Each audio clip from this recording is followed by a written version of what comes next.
गाड़ियां तो क्या हवाई जहाज में चला रही है।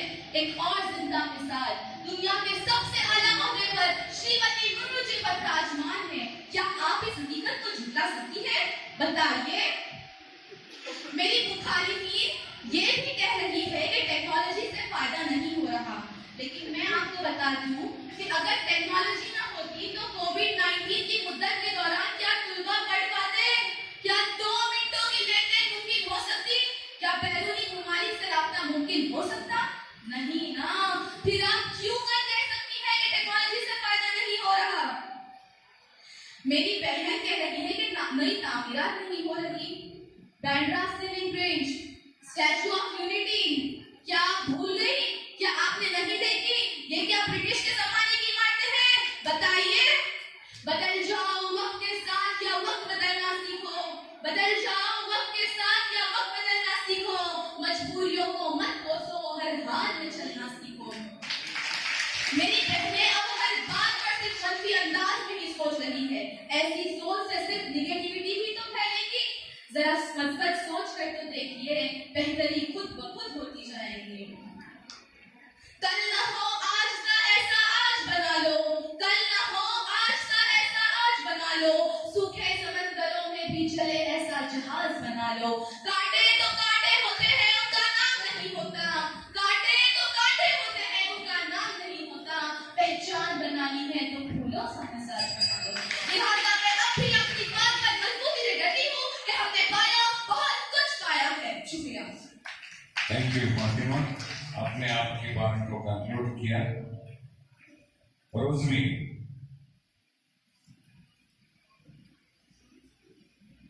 अपने हर लफ्ज का खुद आईना हो जाऊंगी, अपने हर लफ्ज का खुद आईना हो जाऊंगी। तुझको छोटी के मैं कैसी बड़ी हो जाऊंगी। आप उन जदीद तामीरात की बात कर रही है जिसके मजमा होने की खबरें आए दिन अखबारात में आती रहती है, जैसे नोएडा का ट्विन टावर जिसको गैर कानूनी करार देते हुए सुप्रीम कोर्ट ने डिमोलिश करने का ऐलान किया। अब इसका नुकसान कौन भरेगा? मेरी बहनें कह रही है, कोई कह रहा है कि हमारी मईशत 10वीं उभरती ताकत है, तो कोई कह रहा है कि 5वीं उभरती ताकत है। इन्हें ये भी नहीं पता, इन्हें खुद नहीं पता कि हमारा मुल्क कौन सी मईशी ताकत है। मेरी बहन ने कहा कि अखबार नहीं पढ़ती। पढ़ती हूँ मेरी बहन। मैं बिल्किस बानो और इशरत जहां के मुलविस मुशरिकों की बात कर रही हूँ। क्या उन्हें सजा दी गई? इन 20 सालों में उसकी खबर आपके अखबार में आई है क्या? औरतों के लिए 50% सीटें मुख्तस की गई। 50% की सीटें मुख्तस हो जाने से औरतों को बराबरी के हुकूक नहीं मिलते मेरी बहन। आज भी कई कुर्सियां खाली पड़ी हैं। ये सिर्फ कागजी मिरात है, जिसका हकीकत में अमल दखल कुछ भी नहीं। तुम क्या जानो हमने क्या खोया क्या पाया है। तुम क्या जानो हमने क्या खोया क्या पाया है। ख्वाहिशों की लाशों के ढेर पर बस सब्जों का ही आशिया बनाया है। तो रोजमी के बाद समीरा।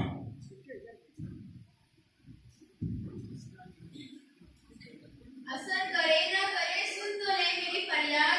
असर करे ना करे सुन तो ले मेरी फरियाद। नहीं है दाद का तालिबे बंदा नमाज। मुअज़्ज़ज़ सामाईन, गुज़िश्ता 75 सालों में हमारा मुल्क गुर्बत से तरक्की याफ्ता ममालिक की फहरिस्त में शामिल हो चुका है। हालिया दिनों G20 की सदारत हासिल करना इस बात को उजागर करता है कि मुल्क तरक्की की राह पर गामजन है। सामाईन, आज हम अब तो सुकून से बैठकर इतने खूबसूरत प्रोग्राम से महसूस हो रहे हैं। अमर आजादी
अभी चंद मिनट पहले हमारे काबिल दोस्त ने आजादी के महोत्सव और तरक्की के बेशुमार कसीदे गढ़े। मैं उनकी मौजूदा दलाइल से बिल्कुल मुत्तफिक नहीं हूँ। मैं आपको बताती हूँ कि आजादी के बाद मुल्क में तरक्की के नाम पर जो जुल्म ज्यादती की फौलादी आग बरसाई गई है और जो जुल्म ज्यादती की फौलादी आग अक़लियतों पर और हमारे दीगर तबका के लोगों पर बरसाई गई है, उनकी मिसाल तारीख में मिलना मुश्किल ही नहीं, नामुमकिन भी है। मैं पॉइंट दर पॉइंट अपने इस मुख्तसर सी तकरीर में आप सबको ये बात समझाने की कोशिश करूंगी जिससे बात पूरी तरह आश्कार हो जाएगी। सो जाते हैं फुटपाथ पर अखबार बिछाकर, सो जाते हैं फुटपाथ पर अखबार बिछाकर, मजदूर नींद की गोली नहीं खाते और मेरे में कोई खान इन्फॉर्मेशन हमें आजादी में सिर्फ खून आग और आंसू के अलावा कुछ दिया ही नहीं है। आज हम आजादी का 75वां महोत्सव मना रहे हैं, लेकिन इन 75 सालों में जितने भी हुजूमी तशद्दुद के वाक़यात हुए हैं और जितने मुसलमान और दीगर तबका के घर वीरान हुए हैं, जितनी औरतें बेवा हुई हैं और जितने बच्चे यतीम हुए हैं, इबादत गाहों को मस्मार किया गया है, इसकी मिसाल तारीख में मिलना मुश्किल है। अरे इसकी मिसाल तारीख में मिलना दुश्वार है। बग़ौर शायर, मेरा घर है कि किताबों से भरे हैं कमरे, मेरा घर है कि किताबों से भरे हैं कमरे, सोच कर ऐसे हथियार कहाँ रखूंगी, अपने बच्चों से हर जुल्म छुपा दूंगी, मगर 6 दिसंबर तेरा अखबार कहाँ रखूंगी। मौजूदा दौर की नहुसत से गुलामी के 150 साल दौर को भी इस पर शर्म आती है कि आज हमें गैर मुल्की होने का ताना दिया जाता है, अक़लियतों के हकूक़ को पामाल किया जाता है और हमारे मुल्क की माशी हालत इतनी खराब हो चुकी है कि रुपए की कीमत रोज बरोज गिरती चली जा रही है। सियासी मफाद हासिल करने के खातिर अजीम शख्सियतों के तकद्दुस को पामाल किया जा रहा है। अब फैसला आपके हाथों में है, चाहे तो हमारी दलाइल को रद्द कर दीजिए या इस हक़ाइक़ को तस्दीक करते हुए मुस्तक़बिल में बेहतर हिकमत अमली को बरकरार लाने की फिक्रों में लग जाइए। हम सब की भलाई इसी में मसला है। बहुत अच्छे, तैयार हुआ। अस्सलामुअलैकुम वरहमतुल्लाहि वबरकातुहू। सरफिरे लोग हमें दुश्मन जा कहते हैं, सरफिरे लोग हमें दुश्मन जा कहते हैं, हम तो इस मुल्क की मिट्टी को भी मां कहते हैं। आज इन्होंने कहा कि हमने सिर्फ खोया, सिर्फ खोया, सिर्फ खोया। आपने हमें बहुत अच्छे दलाइल दिए कि हमने खोया, लेकिन आप इसी मुल्क की वासी हैं, आपने कुछ तो पाया होगा, इस बारे में भी आपका कुछ तो कहना होना चाहिए ना। 1984 में जब राकेश शर्मा ने पहला कदम चांद पर रखा, तब इंदिरा गांधी ने उनसे पूछा था हमारा मुल्क वहां से कैसा नजर आता है, तो उन्होंने कहा था सारे जहां से अच्छा हिंदू सीधा हमारा। आज हम जीएसटी करते रह रहे हैं, आप उस पे अच्छे दलाइल दे चुकी है, लेकिन और अच्छे दलाइल देने की कोशिश करें। अस्सलाम वालेकुम। बहुत खूब बच्चे, बहुत खूब। शिफा, अस्सलाम वालेकुम वरहमतुल्लाहि वबरकातुहू। आज हिंदुस्तान भूख, फितना परस्ती, तशद्दुद की तरह से लड़ रहा है, जैसे लड़ रहा है। आज आजादी कुछ लोगों के लिए खेल बन चुकी है, लोग अपनी मर्जी के हिसाब से उससे खेल रहे हैं। हिंदुस्तान में कल भी सोने की चिड़िया थी और आज भी सोने की चिड़िया, बस फर्क इतना है कल वो नजर आती थी, आज वो नजर नहीं आती। जैसे जैसे आजादी की उम्र लंबी होती जा रही है, वैसे वैसे उससे गलत इस्तेमाल करने की भी उम्र लंबी होती जा रही है। जमहूरियत हमें कहती है, मैं अपनी कहती है कि हमें जमहूरी निज़ाम मिला, मगर आजकल के पॉलिटिशियन ऐसे हैं कि वो पैसे देकर वोट ले रहे हैं और अपनी मर्जी करें। जमहूरियत में बादशाह नजर आ रही है, वो अपनी मर्जियां चला रहे हैं, खाली नाम की जमहूरी निज़ाम है हमारा मुल्क, खाली वहाँ अपनी मर्जी के काम चल रहे हैं, बादशाह नजर आती है और यहाँ पर खाली। अस्सलाम वालेकुम। ठीक है बेटा, बहुत अच्छे। सालिहा,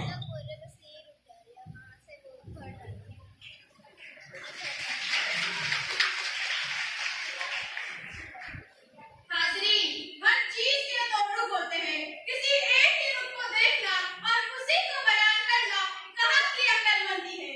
इस डिबेट में बार बार इस बात को दोहराने की कोशिश की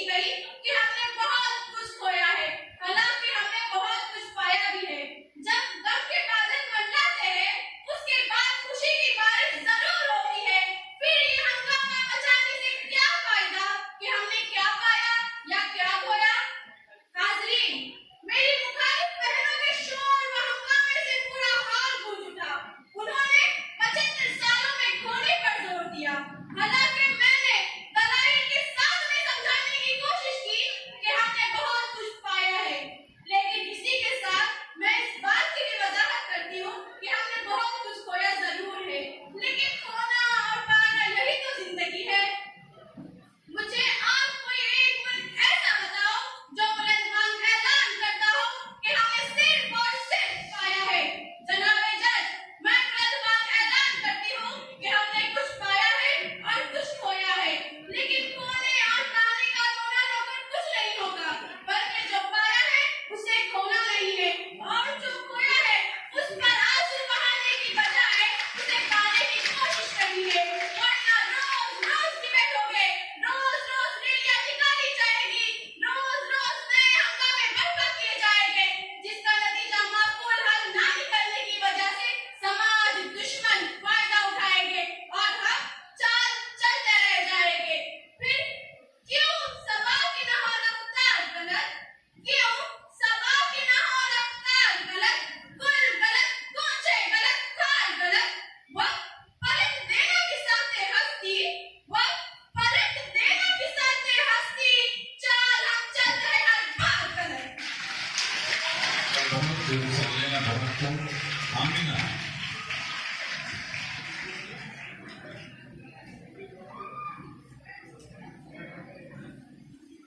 हाज़रीन महफिल, जब मुल्क को तालीम के मैदान में देखा जाता है तो CEO वर्ल्ड रिपोर्ट के मुताबिक हिंदुस्तान की अव्वल दर्जे की institute India institute of science Bangalore का पूरी दुनिया में रैंकिंग नंबर 129 आता है।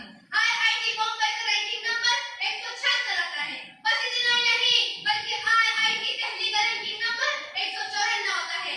इसी के साथ आए दिन तालीमी निजाम में तब्दीली का शोर सजाया जाता है। तो आप कैसे कह सकते हैं कि हमने कुछ पाया है? हाज़रीन मजलिस, 2005 का सूरज गुरु मोदी ऐलान किया जाता है कि सरकारी मुलाजिमीन की पेंशन बंद। जो पेंशन बुढ़ापे की जाती थी उसे हासिल करने के लिए अशराफ भी खानी पड़ रही है। इसी तरह महंगाई आसमानों पर छू रही है। डीजल और पेट्रोल के दाम सेंचुरी पर सेंचुरी मारे जा रहे हैं। बड़े ताजिरों की कर्ज माफ और किसानों को खुदकुशी के लिए आमादा किया जा रहा है। मुल्क के अमन और अमान को खतरे में देकर राहुल गांधी साहब को भारत जोड़ो यात्रा का सहारा लेना पड़ रहा है। तो आप कैसे कह सकते हैं कि हमने कुछ पाया है? जनाब जज, मैं आपसे पूछती हूँ, क्या मुल्क दिन ब दिन कर्जों में नहीं डूब रहा है? क्या आए दिन नए नए फिजाओं को बर्बाद नहीं किया जा रहा है? बिल्कुल किया जा रहा है, मगर अफसोस, सदा अफसोस, पाई जाने वाली चीजों को मीडिया में बार बार दिखाया जा रहा है और खोने वाली चीजों को नजरअंदाज किया जा रहा है। अगर कोई मुझसे पूछे कि हमने इन 75 सालों में क्या खोया और क्या पाया, तो मेरा जवाब सिर्फ यही रहेगा कि एक उम्दा खाना पकाया गया, उसमें से सिर्फ और सिर्फ हमने नमक पाया और पूरा उम्दा खाना हमने खोया। तो आप भी बताइए हम खाएंगे क्या? मगर अफसोस तो इस बात का होता है कि कातिलों की भीड़ इतनी बढ़ती जा रही है कि कातिलों की भीड़ में कातिल को तलाश करना पड़ रहा है। तो ऐसी सूरत में अदा कातिल, निगाह कातिल, जुबान कातिल, बयां कातिल, अदा कातिल, निगाह कातिल, जुबान कातिल, बयां कातिल, बता कातिल कहाँ जाओ, जहाँ जाओ वहाँ कातिल। बहुत खूब आमीना फातिमा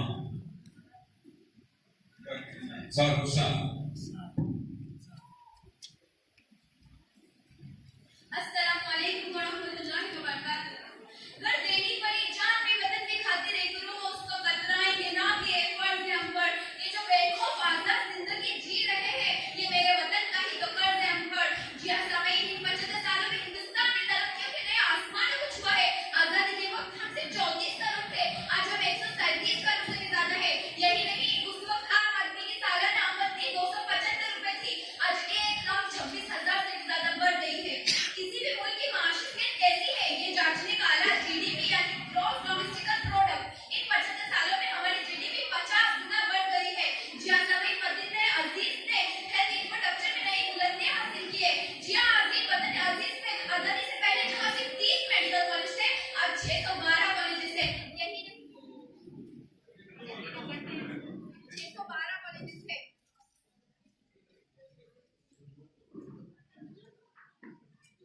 मेडिकल कॉलेज है। यही नहीं, गुज़िश्ता सालों में सरकारी अस्पतालों की तादाद 2014 से बढ़कर 41,000 तक पहुंच गई है। देनी पड़ी जान भी वतन की खातिर एक रोज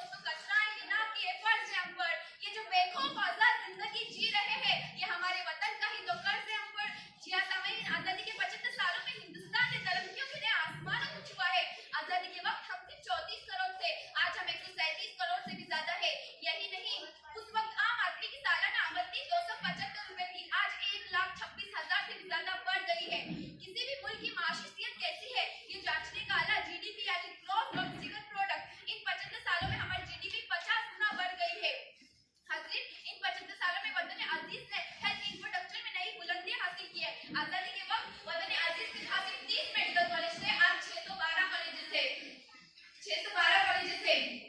जी हाँ हाज़रीन,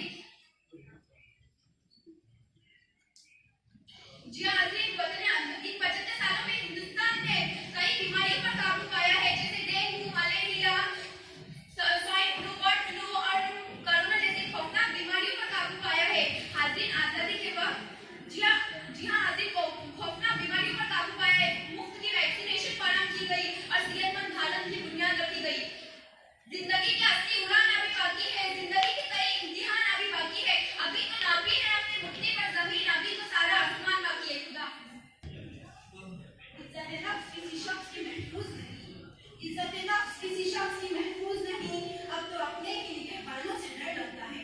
डंके की चोट पर जालिम को बुरा कहती हूँ, मुझे ना फांसी से ना जिंदानों से डर लगता है।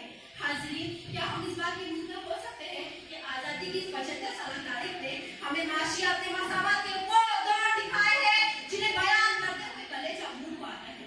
जी हाँ हाज़रीन, जहाँ कोरोना की लहर ने पूरी मईशत को वेंटिलेटर पर पहुंचा दिया, कोविड के दौरान छोटी छोटी कंपनियां बंद हो गई, लाखों लोग बेरोजगार हुए। ऐसी बदतरीन सूरत हाल में मुल्क के कारपोरेट से बेतहाशा दौलत कमाई। जी हाँ हाज़रीन, जहाँ मईशत की बर्बादी में गैर मंसूबाबंद नोटबंदी ने अहम किरदार अदा किया, वहीं जीएसटी ने बड़े पर सौदागरी का काम किया। जी हाँ हाज़रीन, कोविड के दौरान गंगा में तैरती हुई लाशें, वैक्सीन के प्रोग्राम में ताखीर, किसानों की ज़राई कवानीद की मुखालिफ नाराजगी और एहतिजाज, बेतहाशा महंगाई की मार, पेट्रोल 100 पर। हाज़रीन इकराम, तलाक सनासा, हिजाब पर पाबंदी, मस्जिदों में शिवलिंग की तलाश, बुलडोजर, मुखालिफिन पर सीपीआई एमएनए के जबरन इस्तेमाल।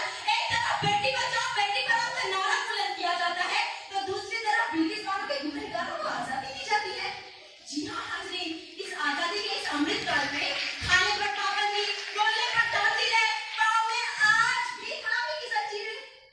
बात चंद लोगों की, दिन है चंद लोगों का, बात चंद लोगों की, दिन है चंद लोगों का, रात चंद लोगों की, उठ के दर्दमंदों की सुबह शाम का दर्द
गोवा हाईवे का काम कितनी सफलता है। आज भी आएगी शहर पर हादसे हो रहे हैं और लोगों की बेदखली की जाने जा रही है। आप और हम बखूबी भी जानते हैं कि महाराष्ट्र में रेलवे ट्रैक का काम चल रहा है, वो भी अधूरा है और बड़े जोर व शोर से कहा जा रहा है कि मुल्क तेजी से तरक्की कर रहा है। सामान्य ग्राम ऐसा आपने मुंबई गोवा हाईवे की तेजी, पेट्रोल के बढ़ते हुए दाम, रसोई गैस के बढ़ते हुए दाम और अशियाए जरूरत की कीमतें इतनी तेजी से बढ़ रही है कि हर शख्स का जीना मुहाल हो रखा है। बेरोजगारी, बेकारी, महंगाई इतनी तेजी से बढ़ रही है। खामोशी बुज़दिल न कर डाले तुम्हें, खामोशी बुज़दिल न कर डाले तुम्हें। जब जरूरत हो जबान खोला करो, जी हुजूरी और गुलामी छोड़कर, जी हुजूरी और गुलामी छोड़कर कौम के हक में भी कुछ बोला करो। अठारह को पिछले महीने भारत का पहला प्राइवेट रॉकेट लॉन्च किया गया। ये हमारे लिए फख्र की बात है। मोहतरमा कह रही है हमसे एतराज है। इनके मुताबिक हम माशी तौर पर तरक्की याफ्ता उसी वक्त कहलाएंगे जब हम सब के सब अदानी और अंबानी बन जाएंगे, या कम से कम दूसरे पर जोड़े ही सही। इसे कहते हैं कबीर दास की उल्टी वाणी। फिक्रे सवाल और दिमागी दीवारियां को तो ये हद होती है और भाड़ में चाहिए इस मईशत जिसे कलमात आपका महफिल इस्तेमाल कर रही होगी। तो फिर आपके शौकत में जवाल आ चुका होगा। इन्होंने खवातीन के खिलाफ चढ़ाई का जिक्र किया, तो मैं आपको बता दूं कि खवातीन के खिलाफ चढ़ाई 70% घर में हो गए। क्या आप इसका भी ठेका हिंदुस्तान के सर पे फोड़ेंगे? इन्होंने हिंदुस्तान के सर पे फोड़ेंगे? आज मैडम, इसके लिए आपको माशरे की तरबियत करनी होगी, इन्हें जिनसी तालीम देनी होगी, इन्हें बताना होगा गुड टच और बैड टच क्या होता है। और इन्होंने कहा कि इंसान लोग अपने स्मार्टफोन के लिए किडनियां बेच रहे हैं, तो शुक्र कीजिए कि अपनी किडनियां बेच रहे हैं। बड़ा मुस्लिमाना जहन का कोई भरोसा नहीं, कहीं ऐसा ना हो जाए वाकई किडनी बेचने है। तो मैं अर्ज कर रही थी कि आजादी के 75 सालों में हमने बहुत कुछ पाया और भी बहुत कुछ पाना बाकी है। इस जिले में महाराष्ट्र में 75 साल से ज्यादा उम्र वालों को बस में मुफ्त सफर की इजाजत है। बस में मुफ्त सफर की इजाजत है। जब भी कोई मुल्क तरक्की करता है तो इसके पीछे सख्त मेहनत, रोशन ख्याल और ईमानदारी होती है। जराइम को इस मिसाल को आप कब कर सकते हैं? इसका मुकम्मल सफाया तो थॉमस मोरे की उटोपिया और उमर बिन अब्दुल अजीज की तारीख की किताबों में मिलता है। इसलिए मजबूत सोच रखिए और आगे बढ़ते रहिए। पाँव जख्मी है, डगमगाते चलो। राह के संग आहन के टकराव से अपनी जंजीर को जगमगाते चलो। मेरे दीदावरों, मेरे दानिश्वरों, अपने तहरीर से अपनी तकदीर को रंग करते चलो। एक फिरौन क्या लाख फिरौन हो, एक फिरौन क्या लाख फिरौन हो, डूब ही जाएंगे। खुदा बनाए क्या समझकर शाम में गुल पर आशियां अपना, बनाए क्या समझकर शाम में गुल पर आशियां अपना, चमन में आग क्या रहना झोंबे आग। सामने ने कहा, अभी आपके सामने मेरी कातिल सहेली आई। उन्होंने आजादी के 75 सालों के बाद मुल्क की तरक्की के कई खुशगवार रास्ते दी, लेकिन मेरी समझ में ये नहीं आता आखिर को तरक्कियात के खुशनुमा मनाज़िर जमीन पर क्यों नहीं दिखाई देते। मेरी बहन ने कहा कि खातिन के तहफ़्फ़ुज़ क्यों होता है। तो मैं आपको बताना चाहूँगी एनसीआरबी की रिपोर्ट के मुताबिक 2021 में सिर्फ 2021 में खातिन के खिलाफ जराइम में 15% का इजाफा हुआ है और मुसलसल हो ही रहा है।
75 साल बाद भी मुल्क में कई मसाइल दरपेश हैं जिनका हल होना फिलहाल नामुमकिन है। इसलिए मैं एक ऐसे